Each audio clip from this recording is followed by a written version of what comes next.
I was sickened. I was sickened by the standing ovation. I felt like Hollywood is just spineless, en masse. And it really felt like, oh, this is a really clear indication that we're not the cool club anymore. What if one of the wildest minds in Hollywood just dropped a bombshell that ties together three of the biggest icons in entertainment history in one of the biggest scandals of all time? Jim Carrey. Yes, the guy who made us laugh till we cried has allegedly spilled some jaw-dropping insight about why Oprah Winfrey and Shaw Diddy, aka Diddy, were secretly terrified of none other than Michael Jackson. This isn't your typical celebrity gossip, folks. It's a tangled web of power, paranoia, and the king of pop's untouchable aura. Let's dive into this roller coaster of a story and see where it takes us. You don't know what that is. I have no idea. Oh, you don't know. Jimmy Fallon doesn't know. David Letterman doesn't know. We don't know. All the comics and show business don't know what this is. Right? Yeah. What is it? Come on, Jimmy. Seriously, the time is up. People are hip to this kind of stuff. I'm here tonight to blow the lid off it, to be the whistleblower. I'm sick and tired of the secrets. Jim Carrey is no stranger to speaking his mind. The man who brought us unforgettable roles in Ace Ventura and The Mask has spent recent years getting real, ditching the spotlight for painting, and dropping truth bombs about fame. According to this supposed insider scoop, Jim's been reflecting on his own brushes with the elite, and Michael Jackson's name has come up in a big way. Jim allegedly claims that both Oprah and Diddy titans in their own right lived in awe and unease around Michael, not because of his moonwalk or his glove, but because of what Michael represented, a cultural juggernaut who could sway the world and maybe even knew too much. Let's talk about Michael. The guy was a phenomenon. He wasn't just an entertainer, he was an entire universe unto himself, selling out stadiums, rewriting music history, and living a life so surreal that it's still dissected decades later. By the 90s, Michael was untouchable, a global force with a mystique that made him more myth than man. Jim, who crossed paths with Michael during Hollywood's golden haze, reportedly said that Michael had an energy that rattled people, not just his fans, but the power players too. Oprah, the media queen, and Diddy. The rising rap mogul were allegedly among those who felt it. But why were they afraid of him? What could the guy singing Billie Jean possibly hold over them? Just recently there was a story, and I know one of your attorneys held a news conference. There was a story about you wanting to have a little white boy play you in a Pepsi commercial. That's the most ridiculous, horrifying story I've ever heard. It's crazy. Mm-hmm. I mean, why? Number one, it's my face as a child in the commercial. Mm-hmm. Me when I was little. Mm-hmm. Why would I want a white child to play me? I'm a Black American. I'm proud to be a Black American. I am proud of my race. I am proud of who I am. I have a lot of pride in who I am and dignity. That's like you wanting an Oriental person to play you as a child. Does that make sense? No. So please, people, stop believing these Michael, horrifying then stories. let's go to the thing that is most discussed about you, I think, is the fact that the color of your skin is obviously different than it was when you were younger. Yes. And so I think it has caused a great deal of speculation and controversy as to what you have done or are doing. Are you bleaching your skin? And is your skin lighter because you don't like being black? Okay, number one, as I know of, there is no such thing as skin bleaching. Mm-hmm. I have never seen it. I don't know what it is. Well, they used to have those products growing up. I used to hear, always use bleach and glow, but you'd have to have about 300,000 gallons to... Okay, number one, this is the situation. Yes. I have a skin disorder that destroys the pigmentation of the skin. It's something that I cannot help. Okay, but when people make up stories that I don't want to be who I am, it hurts me. So it is. It's a problem for me, okay? I can't control it, Mm-hmm. okay? But what about all the millions of people? Let's reverse it. Okay. What about all the millions of people who sit out in the sun Mm-hmm. to become darker, to become other than what they are? Mm-hmm. Nobody says nothing about that. So when did this start? When did the color of your skin start to change?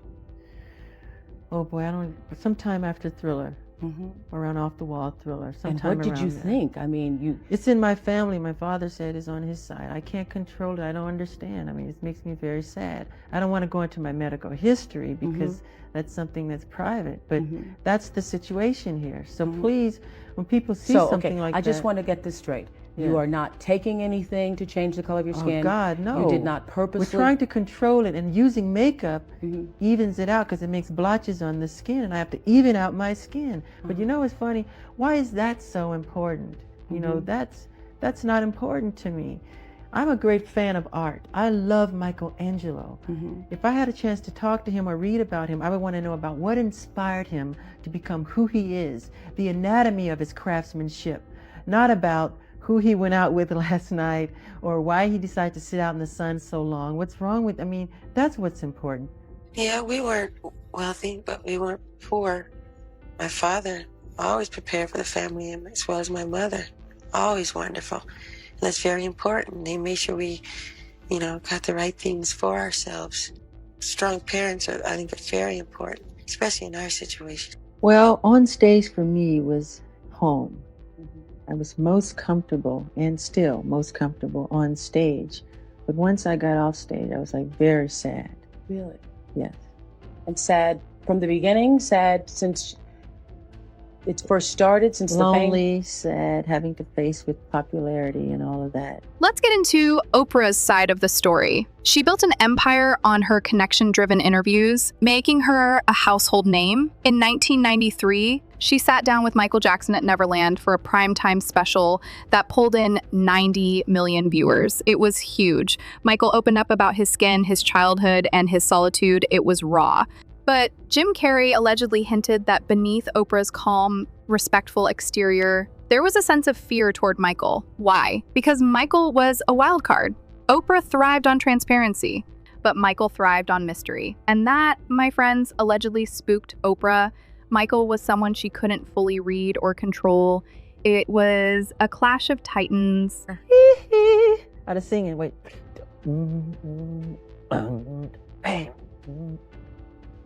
Yeah. And when you are, for instance, when we were here before, you know what? I mean, all the things ever printed in the tabloid, the only thing's ever been true is when they said I couldn't dance. It When we were doesn't here the seem to last time matter, shooting and the it commercial, doesn't you seem were like the in wheel is between right shots, on running off, fucking like conceiving the crying dance, men. choreographing the Don't dance. my You were up all night composure 'cause I'm dancing. bothered every day, and she did it. We're listening to Mike right now. Obviously, this is a really sad time right now, but we're celebrating his life. Your thoughts right now on the situation and the timing of this tragedy? Yeah, I mean, he just somebody that changed my life. You know what I'm saying? Somebody I'll always love and cherish. Then there's Diddy. In the 90s, Diddy was climbing fast. Bad Boy Records was exploding, Biggie was king, and Diddy was the maestro. But Michael was already a dynasty. While Diddy was building his empire, Michael was a legend. The two moved in overlapping circles, attending the same award, shows, and parties. But Jim Carrey supposedly claims that while Diddy admired Michael, he also saw him as a threat. Diddy, as we know, was about building clout and connections. But Michael already had the world in his palm, and Michael's clout wasn't just from fame, it was perception. He had a fan base that could riot for him, cash to burn, and a voice that cut through the noise. Diddy, on the other hand, was still fighting to match that influence. Jim Carrey's insider twist is fascinating. He claims that Diddy was worried about Michael knowing industry secrets, personal stuff, maybe even dirt on deals that could derail anyone's rise. This, of course, is all alleged, but it paints an intriguing picture. Michael was the unpredictable genius, while Diddy was all about strategy and control. Could Michael have leverage? Did he know things about the 90s music industry and the moguls involved? Things that would shake the power structure. According to Jim, Michael's unpredictability could have rattled Diddy, especially if he knew industry secrets or personal details that could expose cracks in Diddy's empire. Jim's alleged take is that Oprah and Diddy were terrified not just of Michael's fame, they feared his mystique. They feared the fact that Michael wasn't playing by anyone's rules. Oprah, who had mastered control in the media world, couldn't package Michael. She couldn't control him like she controlled her interviews. And Diddy, well, he couldn't outshine Michael. It wasn't just about music, it was about clout, power, and control. Michael's influence was so massive and yet so unpredictable that both Oprah and Diddy saw him as a potential threat.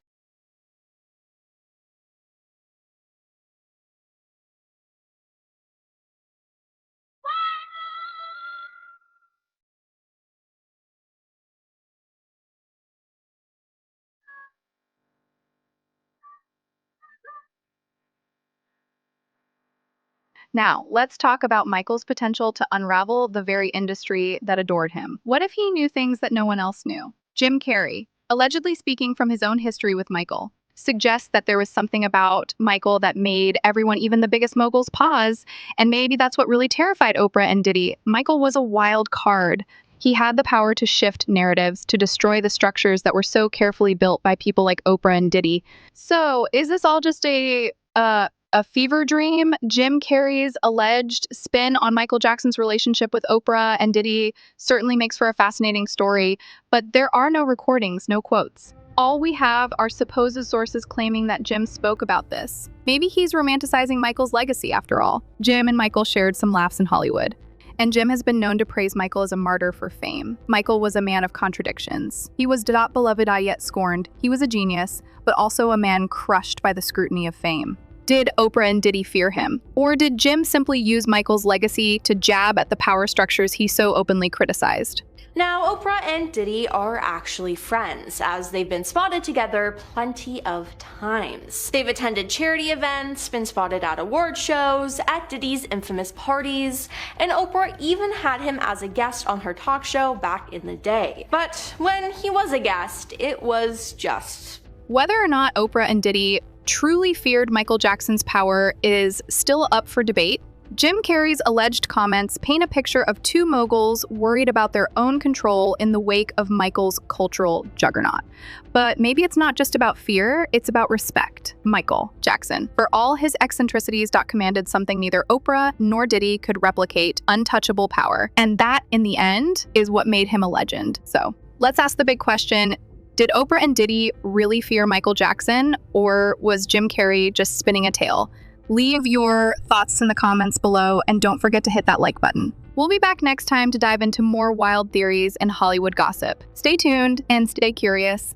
Now, it seems like Oprah has a pattern of being friends with some rich and powerful and problematic men, as this is not the first time people have noticed her choice in questionable friends. And with Oprah being as powerful as she is, people have started to question whether she's been directly involved in some of the crimes that have been happening in Hollywood. In 2020, rumors were going around that Oprah's house had been raided and she had been arrested in connection to many crimes. In a tweet though, she responded and said, "Just got a phone call that my name is trending and being trolled for some awful fake thing. It's not true." But I felt like that, life is too short. I want to move on. I want to create. I want to annoy people that are, businessmen that want to take advantage of me. This is just a fun what-if scenario, but isn't it interesting to think about the legends of the 90s and the power dynamics at play? Leave a comment. Do you believe Jim's take on Michael, Oprah, and Diddy? Or do you think it's all just a myth? Let's talk about it below.